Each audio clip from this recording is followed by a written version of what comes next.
Luis Adrián, encantado de volverte a recibir en el programa. No, Jorge, muchas gracias. Más bien yo muy agradecido de que me invite y pues poder conversar un rato y con todos esta cantidad de seguidores que a lo largo de tantos años usted ha venido No, forjando en este tipo de instrumentalización de conocimiento, que creo que es lo más importante, ¿verdad? De compartir ideas importantes, temas que están en boga y con personas que pues, conocen en sus diferentes áreas.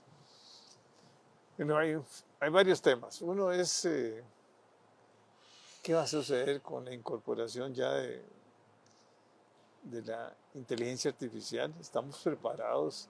Eh, ¿El sistema educativo eh, conoce suficiente sobre hasta dónde va a llegar esto? ¿O es una transformación? Eh, Porque yo sí creo que va a haber muchos cambios, ¿verdad? No, no es que se van a reducir los salarios o reducir el empleo, pero sí la gente tiene que conocer y los alcances porque es histórico esto. Bueno, lo primero es que yo creo que no es un cambio no es una transformación digital, es No. un cambio de era. Al igual que otros hitos a lo largo de la historia han marcado un cambio de era porque han generado transformaciones muy importantes, la inteligencia artificial está de una manera transversal afectando los campos políticos, económicos y sociales. Acaba de salir el informe de la Universidad de Stanford y el año pasado, aun cuando disminuyó la inversión en inteligencia artificial, la inversión fue de 25.500 billones de dólares. Uy, O sea, esa fue la inversión que hubo en donde pues evidentemente Estados Unidos con un 67% aproximadamente y entre el Reino Unido y China con otro porcentaje importante, luego algunos otros países que han venido incorporándose, pero estamos hablando de que realmente el impacto que esto tiene va a ser fundamental. O sea, estamos hablando que el año pasado McKinsey sacó un informe a final del año pasado donde hablaba de que de 63 casos de uso de inteligencia artificial en diferentes industrias podía sumar 4.4 trillones de dólares a la economía mundial. O sea, estamos hablando realmente de un impacto importante. Entonces, ¿cuál es la situación que tenemos? La situación que tenemos es la siguiente. En este instante, nosotros tenemos una capacidad de desarrollar nuevos recursos a partir de las capacidades digitales. ¿Y a qué me refiero?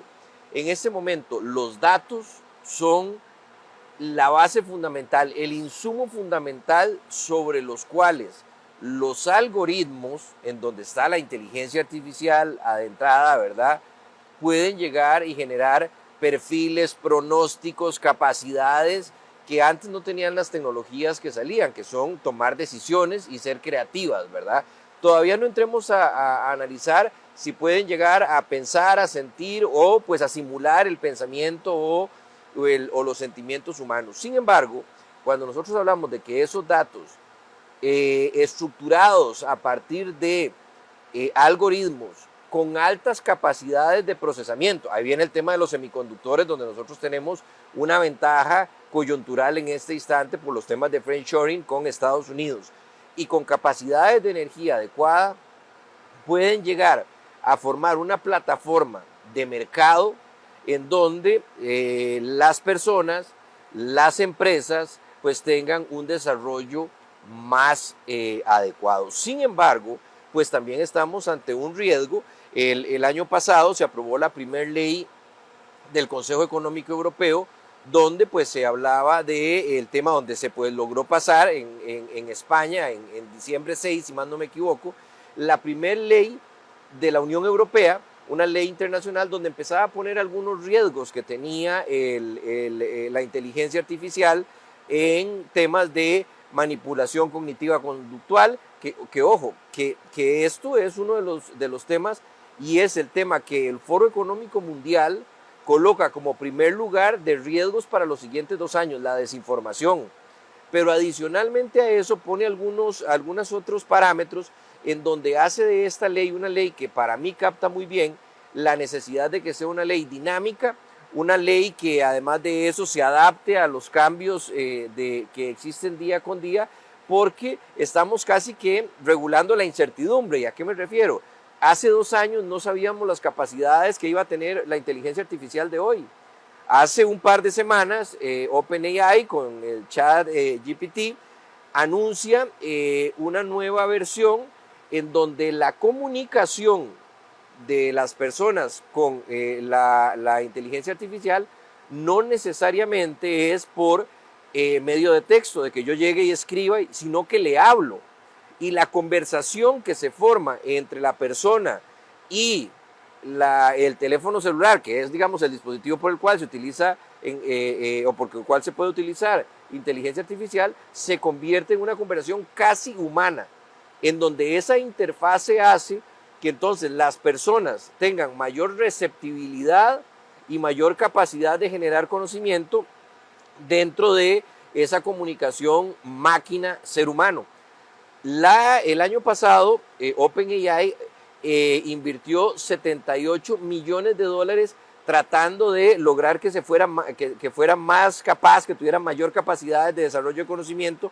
La herramienta Gemini, que es de Google, fueron $191 millones. O sea, estamos hablando que realmente esto está generando una capacidad transversal donde hay afectaciones en el campo político, económico y social, y donde uno de los elementos más importantes para que se pueda esto tener bajo un concepto que nos brinde oportunidad y disminuir el riesgo es el tema de educación.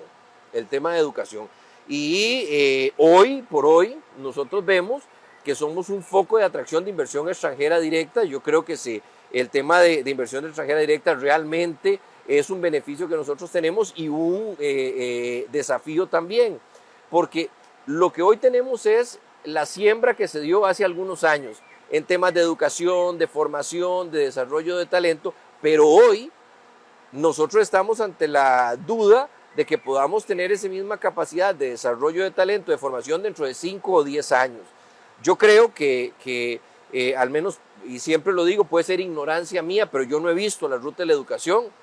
Yo no he visto, creo que es lo más virtualizado que existe, porque yo no lo he visto, y puede ser que sea ignorancia mía, y creo que eso es un gran fallo, porque el secreto está en que el talento individual de las personas se potencia a través de educación colectiva para llegar a tener conocimiento productivo. Y a partir de eso, 3 elementos fundamentales: mayor inversión extranjera directa, mantener ese foco de inversión extranjera directa, mantener la capacidad de robustecer las capacidades que existen de las empresas privadas actuales, y obviamente un tema que en este instante está siendo muy explotado a nivel internacional, y es el tema de desarrollo de empresas, de microempresas basadas en diferentes áreas del desarrollo económico, pero sustentadas en en inteligencia artificial.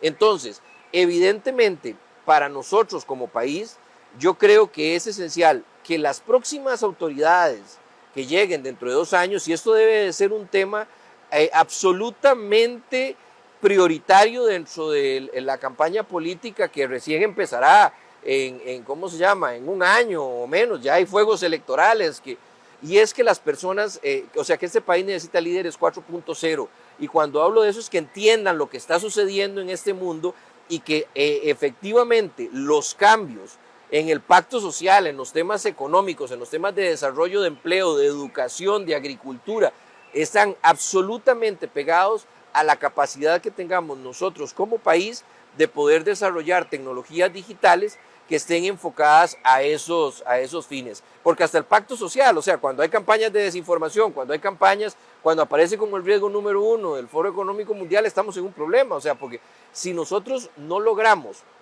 que se dé un avance sustantivo en el tema de educación, que se entienda que además de eso, el ciberespacio en este momento ya no es una panacea, ya, donde todos podíamos caminar y no habían restricciones del tipo de... cada vez es un área más geopolítica, evidentemente por potencias que pues, por temas estratégicos de seguridad, etcétera, pues tratan de mantener su infraestructura, tratan de mantener el control del mismo, y pues aquí se suman porque hay una convergencia tecnológica en donde la ciberseguridad, en donde 5G, en donde la inteligencia artificial, todas estas tecnologías, computación cuántica, etcétera, se unen y pues establecen un modelo de desarrollo sobre el cual las decisiones políticas deberían estar tomadas. O sea, si nosotros vemos cuál es un campo donde más se ha implementado el tema de inteligencia artificial, la salud. Un tema donde se ha potenciado el tema de ciberseguridad, los sistemas financieros. Entonces, para poder entender, o sea, si no entendemos lo que está ocurriendo en este instante a nivel global, va a ser muy complejo que tomemos decisiones acertadas para poder llevar a Costa Rica al siguiente nivel, ¿verdad? Y pues yo aquí reconozco también que en el tema de semiconductores tenemos una gran oportunidad estratégica, o sea, las tensiones políticas que existen entre China y Taiwán es impresionante, ¿verdad? Y vea datos tan interesantes. TSMC es la industria, la empresa de mayor productora de semiconductores, exactamente. Y Nvidia, sin la E, ¿verdad? Con N, Nvidia es una empresa que en los últimos 10 años ha crecido un 17,000%, porque ellos construyen lo que llaman GPUs, que son procesadores específicos para inteligencia artificial. Y solo el último trimestre del año pasado, Nvidia reportó ingresos por 22.2 billones de dólares en ingresos. O sea, esta oportunidad que tiene Costa Rica, dado el conflicto geopolítico que existe entre China y Taiwán, de convertirse en un alto productor de semiconductores, es para mí una de las mayores esperanzas para poder incorporar asertivamente a muchos jóvenes, muchas personas dentro de la economía digital. Porque hay un tema, don Jorge, y es, yo estoy seguro que como ya ha ocurrido, la inteligencia artificial ya ha sustituido algunos puestos ¿cómo se llama?, que ocupan los seres humanos, y lo va a hacer más. Y yo pienso que hay gente que se va a quedar sin trabajo. O sea, yo pienso que hay gente que se va a quedar sin trabajo. Creo que hay que tomar medidas, obviamente en lo que llaman upskilling y reskilling, para poder dar nuevas capacidades, nuevas empresas alrededor de la inteligencia artificial y otras tecnologías, pero también hay gente que puede quedar desempleada, que yo creo que tenemos que pensar para que esto no nos genere una brecha en otras áreas y pues generadoras de pobreza o de desempleo, etcétera, porque al final de todo eso redunda en situaciones complejas para nosotros, como la inseguridad, donde pues lo que tenemos son baños de sangre en las calles, donde hay horrorosos feminicidios, donde ya no asusta que haya un asesinato frente a una escuela, y entonces pues evidentemente ahí es donde todo se concatena, y esa es la necesidad de poder tener una comprensión clara de lo que está sucediendo a nivel global.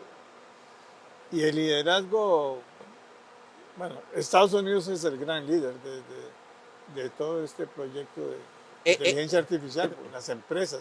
En inteligencia artificial, Estados Unidos es el mayor inversor, tiene un 67.7% de la inversión del año pasado. Curiosamente hay un tema, porque a pesar de que es el mayor productor, el mayor inversor, con un 67.7%, el año pasado patentó un 20.9% de los nuevos desarrollos en inteligencia artificial, China un 60.1%, pero lejos de eso, Estados Unidos va a la vanguardia en cuanto al tema de inteligencia artificial, y evidentemente China está haciendo un trabajo importante, ¿verdad? O sea, no despreciable, incluso en el poder desarrollar su propia marca de semiconductores, su propia producción de semiconductores, etcétera. Entonces, esto se ha convertido en una competencia, y por eso es que yo digo que nosotros estamos absolutamente bajo un esquema de geopolítica virtualizada en un mundo físico, ¿verdad? Que suena como muy extraño a la hora de decirlo, pero en el corto tiempo esto va a tener un impacto muchísimo más grande, y cuando uno va, a mí me toca participar en algunos foros, etcétera, pues los grandes conocedores a nivel internacional siempre mencionan de esa dicotomía, porque tal vez en este momento no lo sentimos, aun cuando, por ejemplo, entonces ya no escribimos para hablarle a la inteligencia artificial, sino que le hablamos, ¿verdad? O sea, ya no ocupamos hacer los prompts explicándole, sino que mantenemos una conversación. Pero la velocidad con la que esto lleva da muy poco espacio para que nos tomemos tiempo para tomar decisiones. O sea, hay que ir sobre la marcha y sobre todo el tema de infraestructura en telecomunicaciones 5G. y sí, sobre todo la parte de 5G. De hecho, estuve leyendo que hace poco, hace 15 días leí la noticia, donde se están haciendo pruebas en 6G, evidentemente muy preliminares, pero que aumenta a 100 gigabits, o sea, aumenta en un 100% la capacidad de transmisión de 5G. Entonces, si en este momento 5G es una necesidad, una tecnología que está generando toda una disrupción industrial en los mercados, ahora imaginémonos si tenemos 6G, si tenemos cada vez una inteligencia artificial más desarrollada. El otro día hablaba con un experto del Centro de Supercomputación de la Universidad de Barcelona y me decía que estamos en presencia de una de las inteligencias artificiales más básicas que vamos a ver en la historia. O sea, y la referencia de él era que, dada la velocidad que lleva, dado el crecimiento que esto lleva, pues obviamente dentro de 5 años la inteligencia artificial que vamos a tener va a ser Bueno, altamente potente, ¿verdad? Pero aquí no tomamos decisiones. Porque Mire, yo creo que acá, según leí en es el impresionante que el MISID, por ejemplo, según leí en el informe, están haciendo una estrategia. Ahora, aquí hay un tema, don Jorge, y es la siguiente. Como país, en el campo del desarrollo tecnológico tenemos que tener cuidado en empezar a hacer estrategias. ¿A qué me refiero? Que hay una estrategia de telecomunicaciones, que hay una estrategia de ciberseguridad, que hay una estrategia de inteligencia artificial, y entonces hay algunos países que tienen las estrategias de las estrategias de las estrategias y no caen sobre el resultado. Claro, y no caen sobre el resultado, pero además son diferentes actores y diferentes líderes quienes tienen el comando de cada uno de estos. En algunos lugares ve uno que hay una cabeza diferente, en ministerios diferentes o en instituciones diferentes para cada una de estas acciones. Entonces, la priorización dentro del desarrollo de estas tecnologías es muy complejo, pero lo más preocupante es que se ve como un tema tecnológico. Y esto no es un tema tecnológico, esto es un tema de salud, esto es un tema de pesca, esto es un tema de agricultura, esto es un tema transversal al desarrollo del país y evidentemente al desarrollo humano. Y si nosotros lo que debemos buscar y poner en el centro es el bienestar humano, porque yo creo que al final de cuentas, o sea, lo que tenemos que poner es el bienestar humano, pues evidentemente tenemos que entender que las tecnologías, lo que nos están, o sea, y las tecnologías emergentes y disruptivas, lo que en este momento nos están permitiendo es poder llegar a un punto en donde exista un modelo de desarrollo, un plan nacional de desarrollo en los países exactamente para poder avanzar en la ruta correcta. Y evidentemente algo que hace Europa muy bien y que nosotros no lo hacemos tan bien en estos temas es el trabajar en conjunto a nivel regional, ¿verdad? O sea, porque si bien es cierto, hay esfuerzos y se trabaja en poder generar agendas, etcétera, pues es muy complejo el poder llegar y unir a los diferentes países para poder avanzar de una manera segura hacia el desarrollo de este tipo de tecnologías. Yo creo que el compartir conocimiento, la investigación y el desarrollo de manera conjunta lo que hace es que potencia que más personas puedan llegar y meterse dentro de los procesos productivos de los países y nos cuesta mucho en América Latina. Pero yo no lo veo en la agenda política, ningún partido político, ni discusiones en el Congreso, ni... Vamos a ver, hay algunos proyectos de ley, hay un proyecto de ciberseguridad, hay un proyecto ¿cómo se llama?, de activos digitales. Pero eso de ciberseguridad fue porque el gobierno norteamericano nos apoyó. Que un apoyo impresionante. Que yo creo que hay que agradecer, porque después de la situación en que nos vimos, o sea, ocupábamos la mano de alguien, ¿verdad? Y que creo que el poder tener la mano de Estados Unidos es esencial en esto. Ahora, sí siento que, y yo siempre pongo este ejemplo, yo estuve en un gobierno y yo estuve en un gabinete, asumiendo que hay 20 ministros y cada ministro tiene 5 prioridades, entonces son 100 prioridades. Entonces la conclusión de esto es que nada es prioridad. Entonces yo creo que a nivel de organizaciones públicas, a nivel de organismos multilaterales, a nivel de gobiernos, la máxima autoridad es la que tiene que llevar la batuta para poder generar que este tema sea prioritario.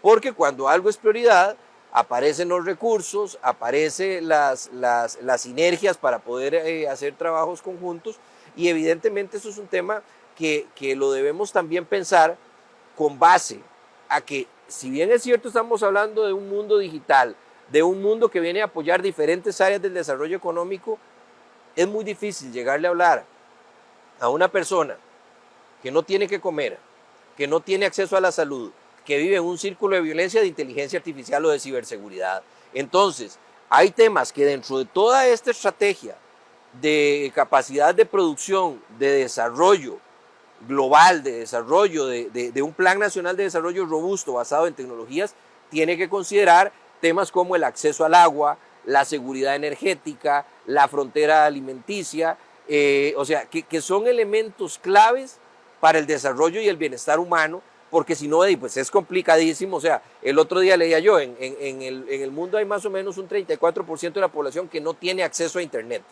más o menos.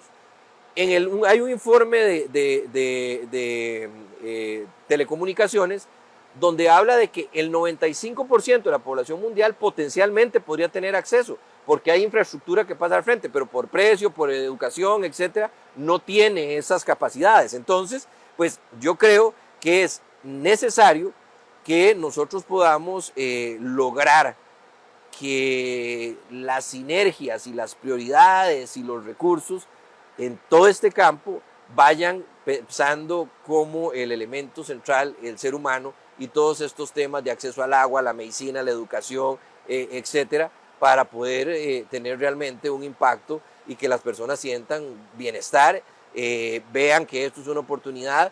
En el informe de Stanford habla de que un 66% de las personas ya piensan que esto les puede afectar negativamente, el tema de inteligencia artificial.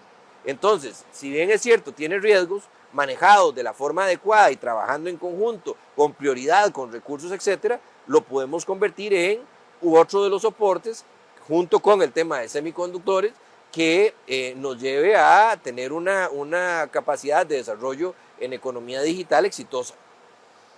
Bueno, Luis Adrián, nos has dado cátedra. No, es muy importante porque poca gente conoce eh, toda la problemática que tenemos, ¿verdad? De esto de la inteligencia artificial. Uno lee y a veces se atreve a escribir, pero no hay, eh, no hay un conjunto de ideas o de un equipo humano o una interrelación o una estrategia nacional. No es tema político, porque nadie lo entiende muchas Y es veces. una debilidad, el que no sea tema político es una debilidad. Es una debilidad. Porque hacia ahí va el mundo. O sea, eso debe estar como la parte central de mire, lo que el mundo va a evolucionar. O sea, no absolutamente. puede ser que gente que diga, no, el 5G nada más es para que ayuden a la gente que tiene carros eléctricos a que tengan más visualización sobre todos los accesorios que tienen. No, o sea, la inteligencia artificial ayudando y apoyando al Ministerio de Educación en tecnología, en idiomas, en un montón de cosas, pero nadie conoce. El último informe que salió ahora en abril del Foro Económico Mundial sobre educación, ¿qué es lo que habla? De cómo la inteligencia artificial puede ayudar a los jóvenes, exactamente, en varios campos. Uno, en la optimización y la precisión educativa y pedagógica para los estudiantes. Yo he visto ahí donde sale, no es un robot, digamos, pero es un robot realmente, interactuando con alguien que quiere estudiar inglés. Entonces le corrige, le dice, no, repeat, y ahí vas. Y te digo, y entonces, desde el punto de vista de contenidos curriculares, dentro del proceso formativo y dentro del proceso de apoyo a la formación de docentes, porque entonces, o sea, para que cubra toda la ecuación sin dejar a nadie botado. Y obviamente yo creo que aquí hay un tema nada más muy rápido que también tenemos que pensar, y es en la vida digital, en la ciberresiliencia, o sea, en cómo enseñamos a todos los ciudadanos a convivir en un mundo que está más hiperdigitalizado, ¿verdad? Porque eso es un tema absoluto, o sea, la hiperdigitalización de ahí llega, o sea, en Costa Rica existe un 1.6% de penetración celular aproximadamente, el 90% de las personas acceden mediante teléfonos celulares, hay todavía grandes retos en temas de fibra óptica, pero tenemos una penetración celular muy alta, incluso a nivel de la OCDE. Entonces, bajo todas estas perspectivas, yo creo que tenemos condiciones, pero tenemos que tomar decisiones muy rápido y sí es un tema político, como usted lo menciona, porque si no Y hay que entendemos, ponerlo en la agenda. es un eje central del Y, desarrollo del país.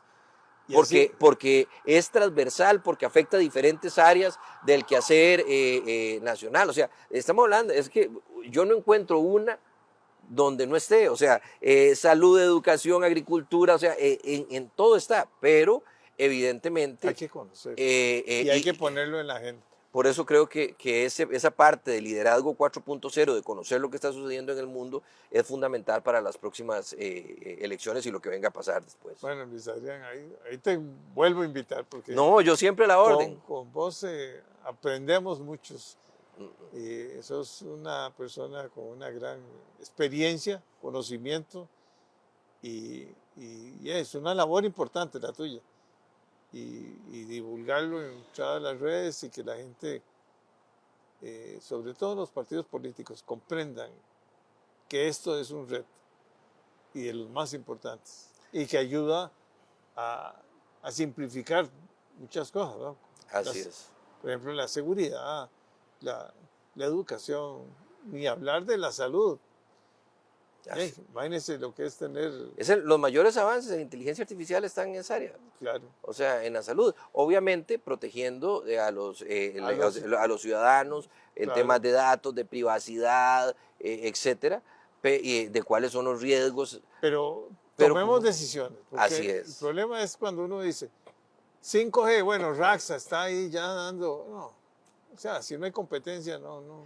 Usted sabe que la mayor ventaja que tiene la inteligencia artificial es que al generar conocimiento se le plantea una pregunta y da un resultado. Y yo creo que eso es esencial. O sea, nosotros como costarricenses tenemos que, cuando se nos plantea un problema, dar un resultado. Y políticamente yo creo que las estructuraciones de planes de gobierno, de procesos ideológicos, toda esa cosa, debe ir pensado en que ocupamos resultados. Y ocupamos trabajar en conjunto porque en este momento las máquinas a veces comparten más información, tienen mayor capacidad de compartir recursos que nosotros, o sea, que uno gastaría no sé cuántas absolutamente décadas pensando en cómo lograr en una investigación, digamos. Y eso hoy. Ahora imaginémonos dentro de 5 años. Un ejemplo muy sencillo, ¿cómo va a ser nuestro teléfono nuestro teléfono celular dentro de 5 o 10 años? ¿Qué va a tener? ¿Cómo va a ser? O sea, es muy complejo imaginarlo. Entonces, pues bueno, este es el tema y muchas gracias por la invitación, don Jorge.